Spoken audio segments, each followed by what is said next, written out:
right, breaking news as we come on. The deadly carnage at a Texas shopping mall. Law enforcement officials say at least 18 people shot and killed. Shoppers running for their lives. Victims covered in blood being treated right on the scene. Now, one of the deadliest mass shootings in U.S. history.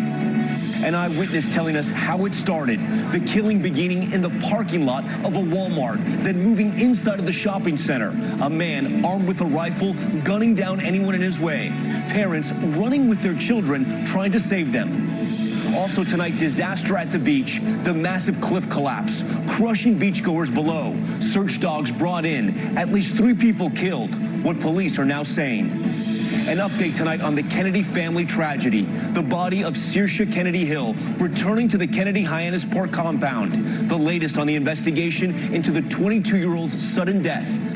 Plus, multiple new shark attacks. A man rushed to the hospital, believed to have been bitten while diving. Then back-to-back attacks off the Florida coast. As shark activity in one vacation area shuts down several beaches. From ABC News, this is ABC World News Tonight. And good evening. We begin tonight with the deadly chaos in El Paso, the mass shooting at a Walmart shopping center. Law enforcement officials telling ABC News at least 18 people have been shot and killed, dozens more injured. As you can imagine, panic breaking out as the killing spree started. The suspected gunman, identified as 21-year-old Patrick Crucius of Allen, Texas, is in custody tonight. Terrified shoppers with their hands up, you see it right there. Police say 1,000 to 3,000 people were likely inside of the Walmart at the time of the shooting. Many of them families there buying back-to-school supplies.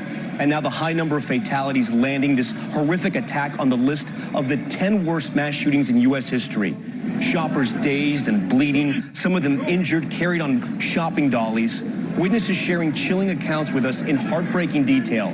And tonight you'll hear from a young woman who was shopping with her mother and her son, telling me how it all started and that the gunman looked like he was, quote, on a mission. There are so many victims right now, the El Paso Police Department urging people to donate blood to help out the surviving victims. ABC's Marcus Muir is in Texas tonight, leading us off. Tonight, horror in another American place people thought was safe. Gunshots, 1 shot hurt. The first call of an active shooter coming at 10 o'clock this morning at the Cielo Vista Mall in El Paso, Texas. The store packed with morning shoppers. All pack units, investigative units, please make it to the west side of Walmart, please.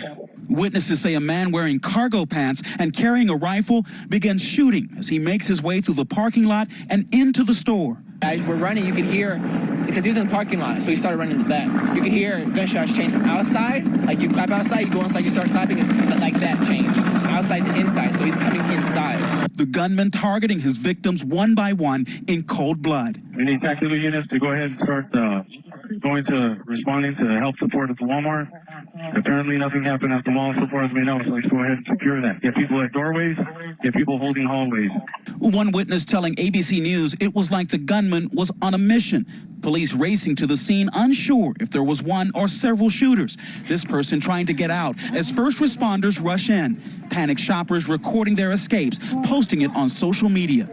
Run, Mija, run. You can hear officers yelling commands as people flee. Hands up! Hands up! The shopping center placed on lockdown, and officials warning the public to stay away from the area. The entire area is being searched as we speak. The El Paso Police Department, SWAT team, patrol officers, and tactical teams from DEA, FBI, DPS are currently searching the area, so we need people to stay away. Nearby, an El Paso congresswoman canceling her town hall, alerting the audience about what happened.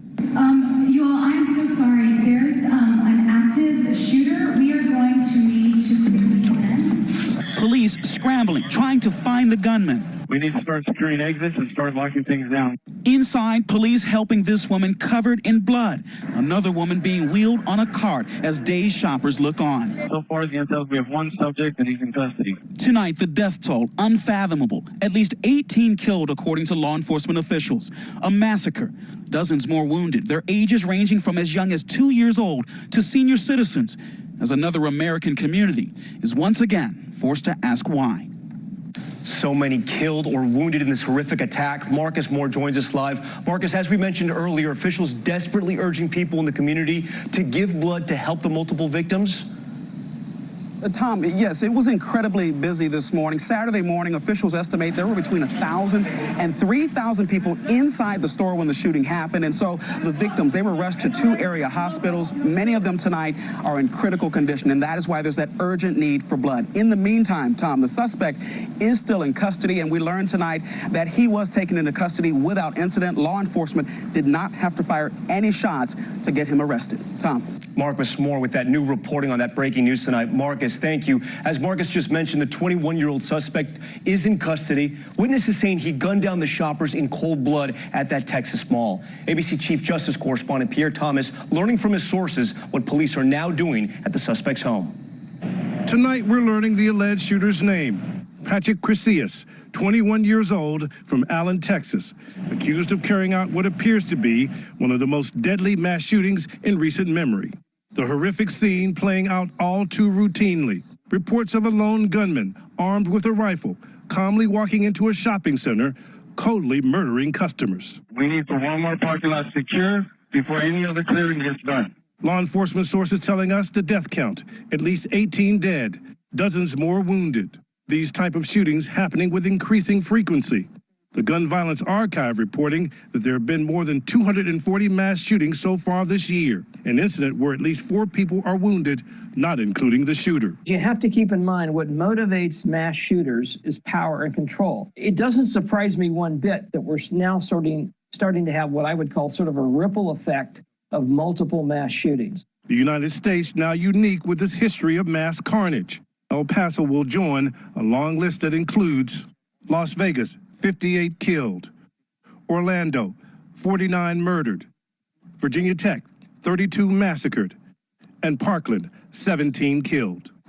All of those killings done by a single shooter. Pierre Thomas joins us live. And Pierre, it looks like this was also the work of a single shooter. It's extremely early, but what do we know about the gunman? Tom, tonight sources are telling us that the FBI is searching a home in Allen, Texas that they believe is associated with the suspected shooter. It's there that they hope to find some details that may point to motive. All we know now is that the shooter is a young man in his 20s with deadly intentions, Tom. Pierre Thomas for us tonight. Pierre, thank you. Next to the witnesses to the horror, Vanessa Sayans had just pulled into the Walmart parking lot when she spotted the gunman and realized what she was witnessing. I spoke to her earlier tonight. I saw the shooter. He was walking towards the door. At one point, he stopped and he turned to the right and just he pointed his rifle down and started shooting, I'm assuming at people that were there. He shot a couple times, maybe 2 or 3 times, and after that, he just raised his gun and he just walked into Walmart very confidently, and, it looked like he was on a mission. He was wearing some camel color cargo pants with the black t-shirt. He was carrying the rifle, a dark black rifle. He was very calm. He was just shooting randomly at people that were nearby. And I looked to the right of me, and there was a lady walking, I believe, to her car. She had her groceries in her car, and all of a sudden, she just fell back. At the end of it all, there was about 5 people in front of the parking lot, in front of the store, just laying there. You're trying to drive out of this, but you're witnessing all the shooting happening at the same time? The first thing I was thinking of is, my mom's safety, my son's safety, myself, but I couldn't stop thinking about those people that were laying in the parking lot. When I saw the rifle and I saw him wearing the earmuffs, or I don't know what you call them, the one thing I'll never forget is the way he walked into Walmart. Very confident, he was on a mission, and that's when it hit me.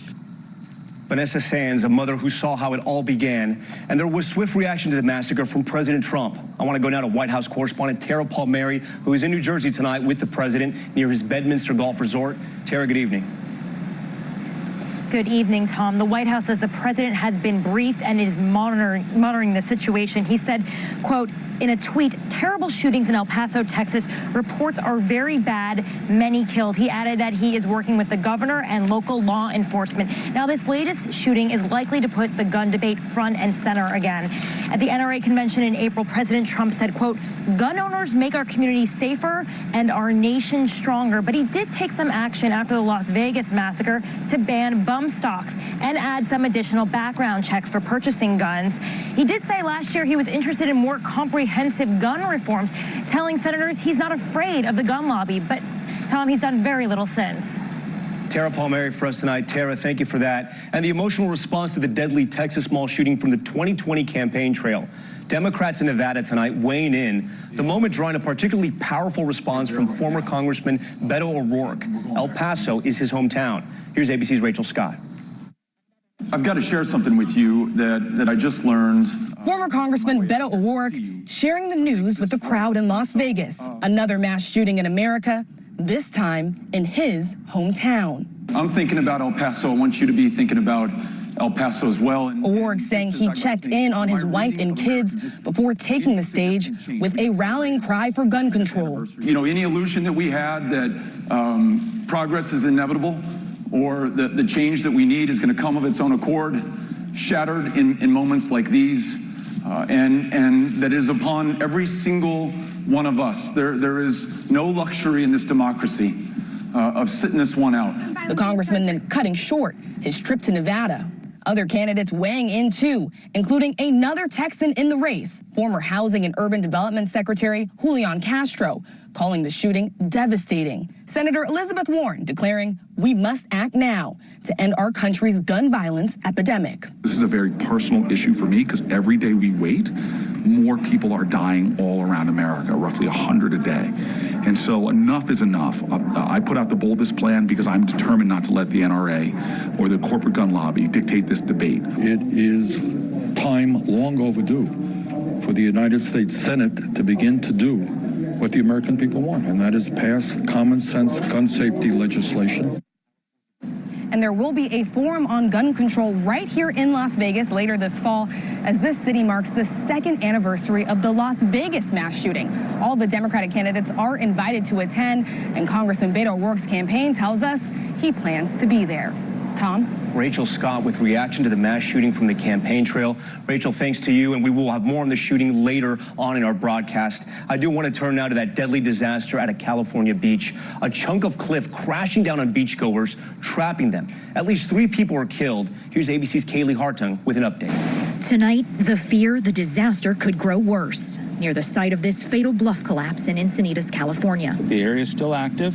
Officials say naturally occurring erosion led to this cliffside caving on top of a group. This is a very, very tragic event that we're all dealing with today. No one woke up thinking this would happen. 5 people trapped beneath the rubble, stacking as high as 10 feet. 1 woman died on the beach. 2 others succumbed to their injuries at the hospital. It's just horrifying that the people underneath were there in the wrong moment. After one of the highest tides of the year overnight, this is all that remains of the tons of sandstone that fell on this beach. Everything else has washed away. Beach chairs, toys, and shoes left strewn across this popular surfing beach. Tonight, we're learning all 3 victims were members of the same family. 35-year-old Annie Clave and her mother, Julie Davis, among them. Both residents of Encinitas. We can use the manpower down here. We still have 1 trap. Authorities today reinforcing the beach surrounding this area. Mourners paying tribute to those who lost their lives without warning. That's right, Tom. This beach is reopened. Additional signs like this one posted. Lifeguards say they remind people daily to keep a safe distance from the bluffs. That distance, 25 to 40 feet, Tom. Kaylee Hartung for us tonight. Kaylee, thank you.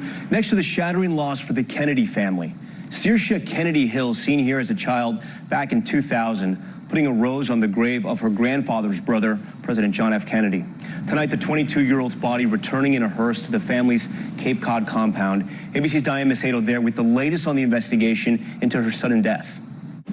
The hearse carrying Saoirse Kennedy Hill arrived earlier today in Hyannisport as her family prepares to commemorate her life. The 22-year-old granddaughter of Robert F. Kennedy was found unresponsive at the historic family compound on Thursday afternoon after a possible overdose. Tonight, as the family awaits a toxicology report, they're remembering a passionate young woman who was looking forward to returning to Boston College in the fall. praising her for speaking out on issues of mental health. Hill even shared her own struggles with depression, writing in her student newspaper in 2016, "My depression took root in the beginning of my middle school years and will be with me for the rest of my life.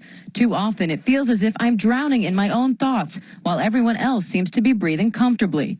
Former Congressman Patrick Kennedy, Saoirse's cousin, writes on Twitter, "Saoirse's sincere account of her depression is a powerful reminder of how so many people suffer alone and feel isolated.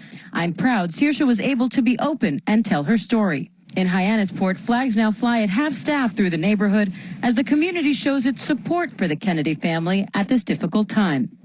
Now, the family has not yet announced specific plans, but a funeral is expected in the coming days. Boston College is also planning a memorial, but hasn't yet said when or where that will happen. Tom? Diane, thank you. Next to the dangerous wet weather and flash flooding in parts of the country, a driver in central Kansas lucky to be alive after his car was nearly submerged in a rising creek. That's incredible. This freight train apparently sent right off the rails by heavy rains in western South Dakota. Rescuers had to use an inflatable boat to rescue the crew out there, and drivers navigating high water near Orlando, Florida. Brittany Bell from our rally station, WTVD, joins us now with the forecast. And Brittany, you were telling me earlier, we're watching this flash flooding from the southwest all the way to the southeast. And it just isn't letting up. That dangerous flash flooding continues. Right now, we're tracking those storms this afternoon, stretching from Kansas all the way as far south as Florida. That tropical moisture feeding those strong storms, stretching as north as the Carolinas. But that rain will let up tonight. Looking at those storms firing up again, though, between Dallas and Houston, finally getting a break from that rainfall across the Central Plains. But farther to the north, severe storms on tap for tomorrow. Looking at that slight risk for severe weather stretching from Minnesota all the way towards South Dakota. They could see winds gusting as high as 60 miles per hour. All right, we'll keep an eye on that tomorrow night. And Brittany, great to have you here this weekend, so thank you. We're back now with new reports of shark attacks along the East Coast, including back-to-back attacks at a single beach with another day of closures at the height of summer. Here's ABC's Zachary Keish. Swimmers in South Florida are on high alert tonight after a fisherman was bitten and rushed to a trauma center. Officials are now confirming that it was a shark attack.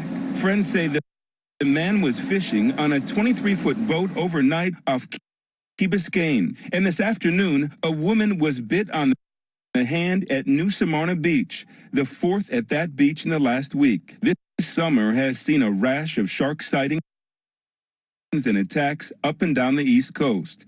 This drone captured a shark swimming between two surfers at Satellite Beach in Florida. I was yelling to him, hey, there's a shark, and I don't think he heard me because he fell off his board at just the wrong time. Less than a week ago in Jacksonville, Surfline.com caught the moment 23-year-old pro surfer Frank O'Rourke struggled to stay above the water after he was bit. You have all the teeth, the rows of teeth, kind of just clamped onto my arm. Up the coast in New Jersey, a fisherman captured video of a great white. And today, officials in Cape Cod and Nantucket closed several beaches for part of the day after more than 10 sharks were spotted. So far this summer, there have already been at least 24 shark attacks. And you got to keep in mind, typically August is peak season. Tom? Zachary, thank you. Time now for our index, and rapper A$AP Rocky is back in the U.S. tonight. Detained in Sweden on assault charges following this incident back in July, caught on video obtained by TMZ. Swedish authorities releasing the rapper and two associates yesterday. As they await a verdict in their assault trial, the star making no public comment on whether he will return for that verdict on August 14th.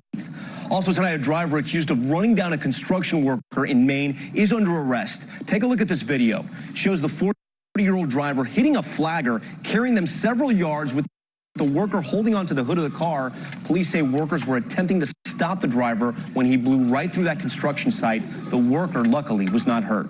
And when I go back now to that breaking news, the mass shooting out of El Paso, law enforcement sources telling ABC at least 18 people have been killed and dozens injured in that violent and massive shooting at a Texas shopping mall complex.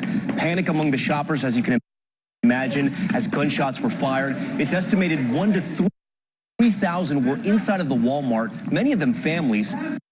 Police confirming there is a suspect in custody, a 21-year-old from Allen, Texas. There are so many victims, officials are urging local residents to donate blood to the survivors. You can stay tuned here for breaking details on the shooting massacre and always on our app and abcnews.com. GMA and This Week will have the latest in the morning. I'm Tom Yamas in New York. Good night.